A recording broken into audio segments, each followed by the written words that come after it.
drejtoresha drejtoresha e korporatës investimeve shqiptare vetëm jep leje ajo. Po iku ato sheja, po ikën ato sheja, na iku dhe ato sheja. Do na ikë dhe Pallati Kulturës. Këtu tani interesat janë pleksur aq shumë me politikën dhe me qeverisjen sa këtë heqi. Prandaj na duhet drejtësia që të hetoj këto dhe të paktën të hetojnë këto thagmat e mëdhaja. Se unë banoj në Tiranë dhe kur i them njerëzve dëgjoj, jam të atë shëja, s'do i them dot më as jam të atë shëja, do të thonë kush është atë shëja, ku është atë shëja, çfarë është atë shëja. Po ti thosh njerëzve tani takohemi te Pallati Kulturës, nuk do të thonë më ku është Pallati Kulturës se ekziston më. Tani kalojmë pak po humbim referencat. Po. Qartë. Kalojmë pak djathas, koalicioni i ri me se ka djathas nga okay, mirë në rregull. Tani ashtu quhen. Kjo është tem tjetër pastaj. Ata janë më majtas se majtas, po. Tek Partia Demokratike, tek koalicioni me 26 parti që u publikua dhe zyrtarisht, listat që i ka dhënë një numër të vogël, po themi aleat dhe më të ngushtë për të qenë në lista, se 4 i ka lënë Partisë së Lirisë, që është më madhja ndërta. Meta për shembull në listë të hapur, sikurse kërkoi, jo në listë të mbyllur të sigurt. Tani Berisha thotë që ky është koalicioni elitave politike, është më i miri që ka njohur historia. Nëse ka inflacionist politik më perfekt që mund të marrë gjithmonë një çmim të parë është Berisha. Berisha është njeriu më inflacionist në politikë. Thotë gjithmonë atë që s'ndodh, atë që s'është. Pra, të konsiderosh një koalicion vlerash, parti me kryetar që kanë vetëm shoferin në vete, vetëm Berisha mund ta bëjë këtë gjë. Dhe pse e bën, unë nuk e di, por ka dy mundësi, sipas një logjike të thjeshtë. Ose se nuk do dhe e di që s'do ta marrë pushtetin dhe bën sikur, ose ka mbetur aq mbrapa në kohë, dhe pse ka 34 vjet në politik, saqë nuk prodhon dot asgjë më tepër se sa riciklimi i mbetjeve politike, të cilat i ka ushqyer për dekada me radhë. Pra, çfarë bëri Berisha? Berisha mori prap ca kryetar partish që nuk kanë bërë kurrë zgjedhje brenda partive të veta, dëgjoti kur ka bërë Partia Republikane zgjedhje? Dhe kush ka qenë rivali Fatmir Mediut? Se që kur ka vdes Sabri Godo. Zgjedhje nuk janë bërë as në Partinë Socialiste tani, se edhe kjo është një temë tjetër. Po flasim për koalicionin. Po që të vim tek një gjë edhe më themelore, se mora skundur, pra shtysëm nga kjo gjë. Ne nuk kemi demokraci brenda partive politike. Po pra ka zgjedhë individi dhe jo parti politike për këtë koalicion. Ne na mungon demokracia brenda partive politike dhe me që po flasim për demokracinë, më e tmerrshme është që gënjejnë dhe sy për sy dhe thonë bëm primare një proces ekselent demokratik, ndërkohë Igli Cara deli pari me vota ndurës dhe emërohet në listë. Po mirë, ai e tha, domethënë duket që u vet përgënjeshtrua, sepse kohë më parë tha që procesi i primareve do të vendos lista. Domethënë kohë që po i bëjmë to se pastaj do të për korrigjime. Po bëjmë sikur pra. Jo, po bëjmë sikur pra. Këtë se unë këtë po i them njerëzve, se unë vet nuk është se kam pas ndonjë iluzion. Fare, as te primaret për kryetar bashkish, e kemi diskutuar edhe bashkë kur kemi qenë në intervistën e kaluar. Primare që bëjnë me sikur, se primaret e vërteta është që ne të dy futemi ngar dhe bëhemi cop me njëri tjetrin. Unë të sakatoj ty dhe kush fiton nga ne të dy është një kandidat i fortë dhe është aq i fortë sa që mund të përballet edhe me më të fortin e krahut tjetër pastaj. Po nëse ne të dy bëjmë sikur, pra i bëjmë elozhi njëri tjetrit dhe kur vim dhe te procesi votimit, manipulojmë dhe votat. Dhe mirë që manipulojmë votat, po kryetari caktohen Floriana Garon në vend të Igli Carës, kjo pastaj është tmerreve. Domethënë nuk mori vota fare. Kjo është një falsitet i tmerrshëm. Pra, tha vetë, tha publikisht Berisha. Po, ka nevojë që të bëhen korrigjime, nuk merren rezultatet e primareve. Sepse bëri një proces, pra ju tha demokratëve hajdeni se ne kemi hapur partinë dhe ndërkohë listën e bën po vet.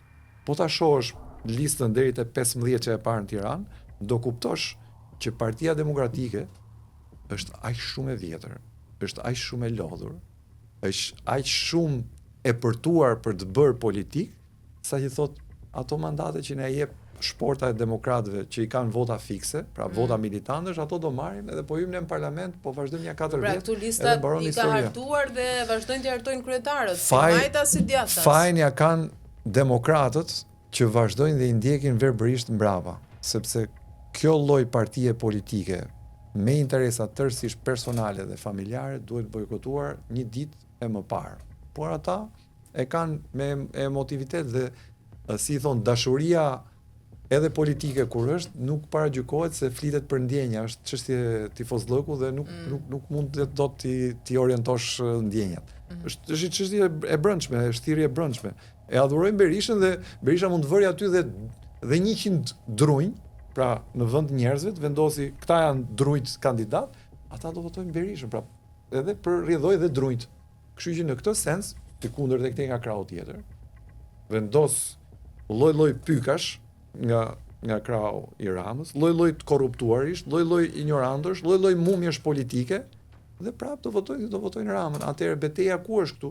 Betejë është a do zgjedhim Ramën për një mandat 4 që moderon, bën dhe këto gallatat, i shkon njerëzve sipas muhabetit dhe mides, apo do zgjedhim Berishën për ta rikthyer dhe herë në pushtet 80 vjeç.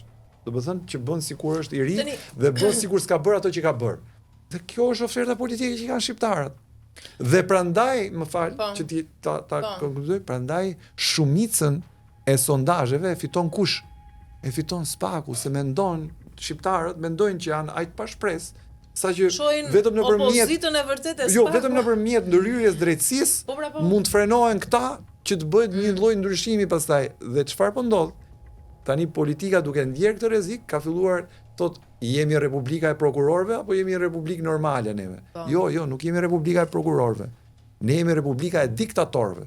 Që nëse thyet, mund thyet edhe me rregullin e forcës së ligjit të prokurorëve, nëse do ishte kështu, nëse do ndodhi. Po, ndërkohë emrat për shembull. Jo, lejo, po s'ka gjë.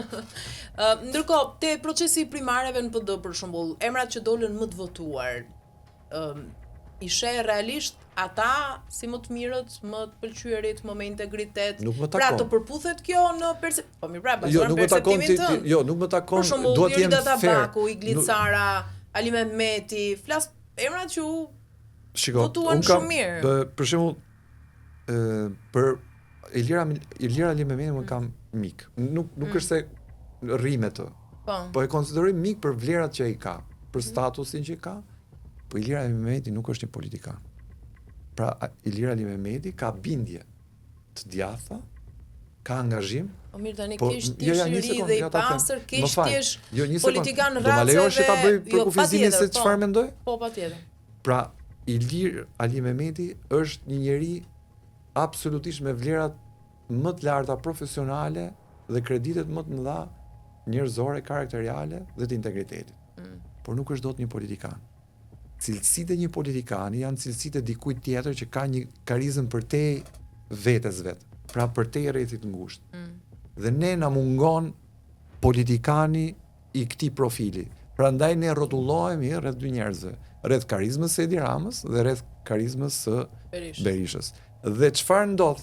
Kanë dalë disa prototipa të rinj që janë Adriatik Lapaj apo Arlind Qori apo Agron Shehaj. Agron Shehaj po. Edi Shabani pak nuk hyn ke kjo karizma e fortë.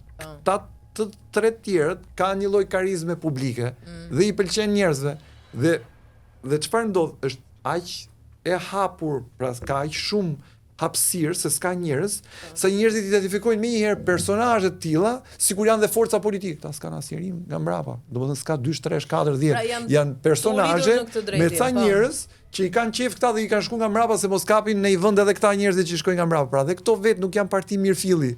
Organizime. Po mirë, më mirë se këta të tjerët, a janë këta? Po varet se ku do e vendosim stekën, pra. Un po them, Ilir Ali Mehmeti është një personazh i pastër, korrekt e gjithë, por nuk është dot politikan. Ndërkohë që Adriatik Lapaj e merr arenën, e merr vëmendje se ka cilësitë e duhura për të qenë karizmatik dhe i raportueshëm me publikun. Tani, a duhet ta besojmë neve Adriatik Lapajnë apo duhet provuar, nëse mund t'ia japin njerëzit vot besimin. Por mirë do ishte që Adriatiku të kishte ca veta të tjerë si vetja, të ndryshëm natyrisht. Po të ishte një buqet njerëzish dhe vlerash, ai thotë që i kam. Po ta bëjmë të bisedë, po të ishte këtu do thoshte, po nga i di që si kam. E kupton? Po ndërkohë. Dakor, po ne nuk i është se i kemi parë hajrin karizmës që ta ndrojmë, ta kthejmë. Karizma nuk është diktat. Karizma nuk është diktat. Dakor, pra, po. Karizma është një marrëdhënie platonike politike që politikani vendos me publikun. Pra është një gjë që lind me personin. O je, o si je. O e ke, o nuk e ke. Dhe shumë njerëz sot në politik nuk e kanë. Nuk e kanë. Pra janë njerëz që të krijojnë antipati, jo simpati. Shih parlamentin, më thuaj, ke ndonjë simpati për ndonjë politikan që replikon aty? Domethënë, të paktën në memorien time, jetë parlamentare dhe debat parlamentar me batutat mirëfillta, unë mbaj mend që nga koha kur bënte opozit Ben Blushi me Edi Ramën.